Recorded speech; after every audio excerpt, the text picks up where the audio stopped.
Alright guys, of Propane Gaming, Propane Gaming HD. This is MTBSwifty and I'm bringing a new series to you. That'll be like on a weekly basis, every Tuesday I think, if I remember correctly. And it's basically just me going on the Euro 2012 expedition. I don't know if any of you guys have been on the expedition, but obviously I've started it and it's pretty decent. And yeah, I quite like that intro actually that they've given for Euro 2012. It's like really something different, and I was like, oh, that's pretty cool.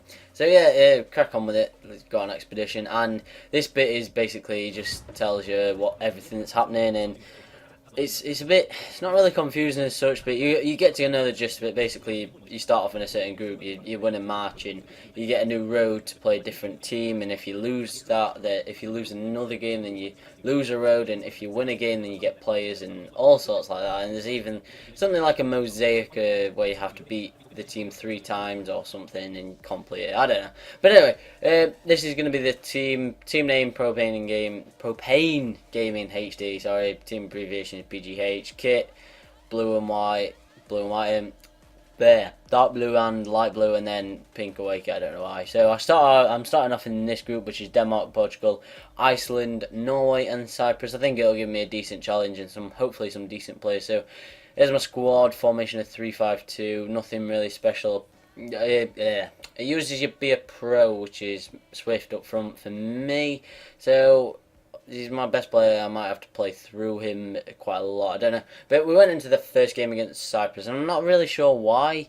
But it was on 2 minutes a half, and I was really confused because I couldn't change it. So it was just odd. I was thinking, oh, that would be pretty crap if you can't change it like all the time. But apparently you can change it, and it's now up to 5 minutes after this game. So I was a bit confused as to why that was the case. And also, as you can see, they had a decent shot. It went, keep saved it, and then we had a decent shot, but it was over the bar. That was our only shot of the game, and it ended at extra time, 0-0. And when it went full time, in normal time, like at 90 minutes, I thought, alright, okay, what happens now? Then I thought, oh yeah, of course it goes into extra time. So yeah, went into penalties. At the minute we were 2-1 up because they'd missed one. I think it was he put it over the bar, and then we saved that one, which made it like it was still 2-1, but we had a penalty in hand. So could Halmosi step up and finish the job? Yes, he could. So we were now 3-1 up and in a really strong position. You know, looked pretty. I was going to say safe then, but it's never safe in a penalty shootout. But we looked pretty strong going into the final few penalties. And they managed to score, so put a bit of pressure on us. You know, if we scored, we win.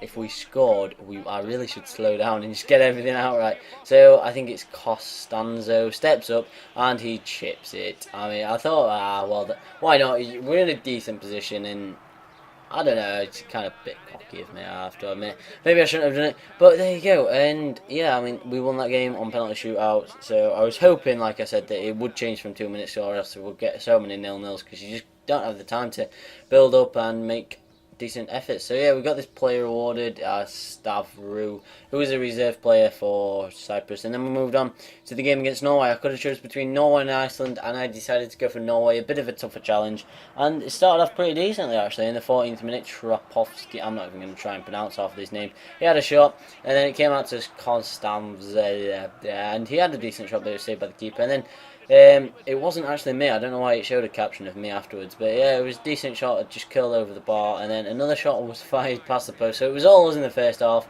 and then they had a chance with Huskalep just before the break. Although he probably took it a bit, maybe one too many touches, and we did manage to eventually get it clear after the cross came in, and then in the second half, in the 60th minute, they came out and started really well. Husklep put the ball in, and Abdeleke managed to head it home to make it 1-0. I mean, a bit frustrating, simply because we'd had some good chances in the first half, and we'd started playing well, and you know, just to concede that goal really annoyed me. And then I didn't even bring the keeper out then, so I was frustrated when he came out and was then completely out of position. And El Yanusi made it 2-0 in the 69th minute. Then in the 73rd minute, Abdeleke got forward again and volleyed it in from a decent cross. So yeah, 74 minutes gone. They went 3-0 up, and that is unfortunately how the game finished. So with that loss, it does mean that you've got to destroy the road. So I had a road between Cyprus and Norway, which meant I could play either Cyprus or Norway, and now I can't. I can just play Cyprus. So I'm back to playing Cyprus, and like I said, managed to change it to 5 minutes and a half. And we started off really well in the 6th minute. Halmosi had a shot, and it went into the back of the net. So yeah, we've taken an early lead in the pink kit that, honestly, I'm really starting to regret now. It just looks like one of those, I can't remember what they call them, but like pink wafer bars.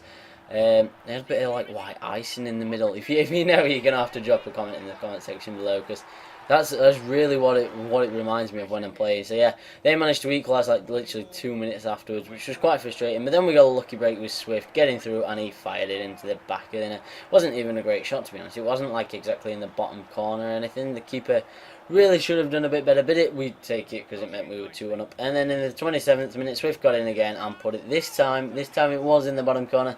So within half an hour, we were 3-1 up, and we seemed to be cruising almost. And we went looking for the goals that had just absolutely killed him off. And we hit the ball with a Trofoski. Again, with the pronouncing of the names, it's just not going to happen. But they did manage to come out in the second half, and they played quite well. I mean, Markios crossed it in for Charalambidis, and yeah, it made for a bit of a nervy finish actually. I thought, oh, I'm not going into extra time and penalties again with these, and we almost did, because in the 84th minute, Okas got the ball, took on about 2 or 3 defenders, and had a shot, but it was saved by the keeper, and we did manage to get it clear. And then the referee did end the game there and then. So yeah, it finished Cyprus 2, Propane Gaming HD 3. Oh, I said it right that time. I didn't say Propaning Gaming HD. So yeah, with that we picked up a substitute player, which is the centre attack, Efrem, if you can see on my team there.